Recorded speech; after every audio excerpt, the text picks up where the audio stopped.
It is so nice to see you. Thank you for coming on the show. I want to get to the book and talk about Parallel Lines. But first, I thought it'd be funny to kind of tell everyone how we met. Yeah. We met at a birthday party. That's right. I was going to have dinner with Diane Sawyer, and she said, I've been asked to a surprise birthday party. Yeah. And she was so cool, she didn't tell me whose it was until we were just outside. And I said, whose party is it?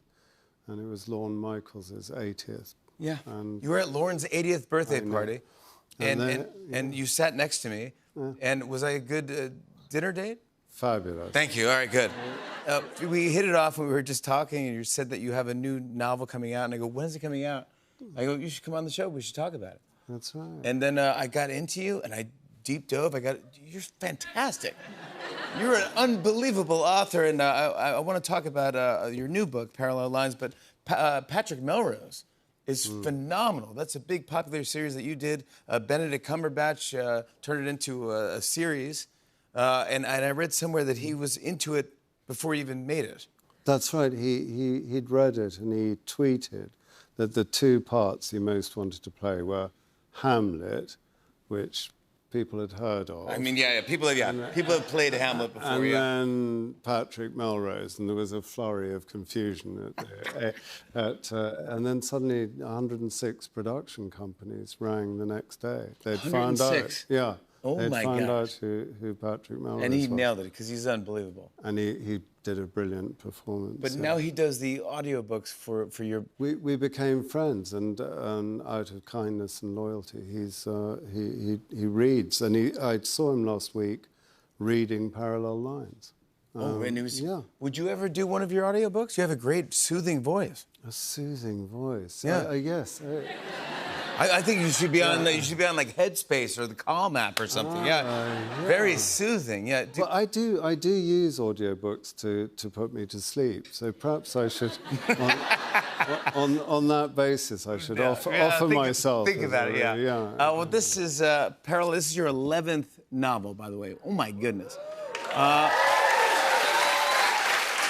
And by the way, some great blurbs for you on the back here. Donna Tartt from Goldfinch. You got Jonathan Franzen, The Corrections.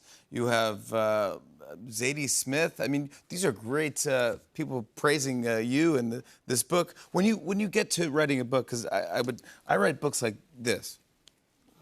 Pop. Yeah, and look at how different our books are. You see. Yours is a real book. I'm going to go into your line of business. Yeah.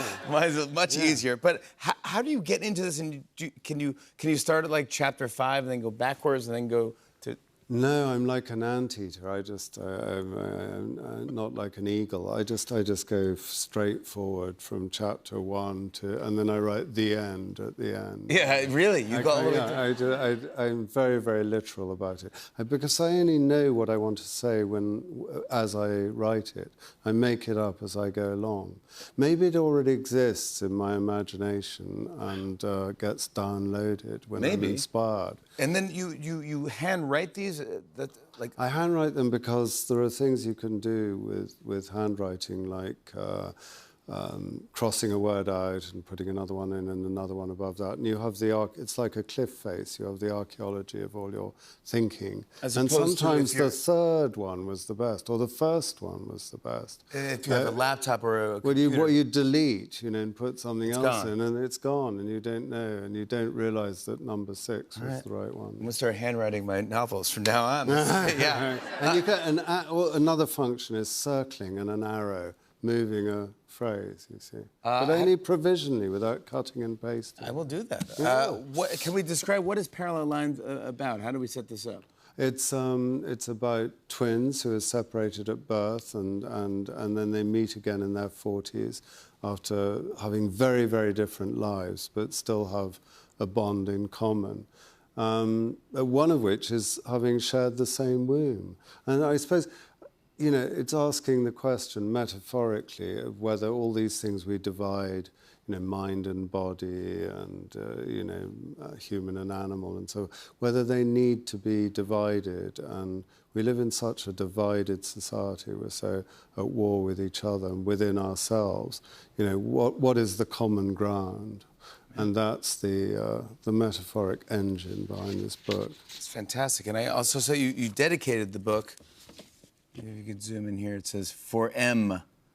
And I was thinking about maybe revealing who M is. It would be a big deal for everyone to find out. M is the head of the Secret Services in James Bond. It is. No, yeah, it is. But no, but that's not this M. Oh, the other M. Yes. Yes, it's Mick Jagger. Yeah. Yeah. It is Mick. Our mutual friend. Yeah. It is our mutual friend. And have you talked to Mick? And I haven't told anybody until now. Jimmy, this is your scoop. Thank you for saving us. I say, because we talked... Yeah, we talked about him that evening at dinner. Yeah, I love him. And I love him too. And we had that bond in common, but I've kept it completely secret. But he let you write, like he had you as a guest at his place and you wrote a lot of this book there? That's why I dedicated it to him, because he lent me his house for a month and I had a cook and I was looked after by Laurent, the fire was crackling and yeah, it was just perfect. And I made a great leap forward. And with the book... Did you ask him if we could talk about this? I did. I felt it was only polite, yes, because I'd gone on about how I wasn't going to tell anyone. Yeah, he was like, yeah. I might as well wait until there are millions of views. Yeah, exactly. We talked about, yeah. I didn't want to tell just one journalist. Do you ever think of having Mick do the audiobook for your book? Oh, well, I've got Benedict. I mean... I can give you a taste. I can give you a... Give me an idea of what that would sound like. Well, how would that sound? Right. If Tom was taking the morning space on a big bit of ball, it would start out in a huge, giant fee-fi-fo-fum. Fee-fi-fo-fum. 24-hour strides end up being teeny-weeny tippy-toe, setting little steps. Roll like that any minute, and even those steps will get smaller and smaller, and tomorrow alone. Oh, it's like being in the same room.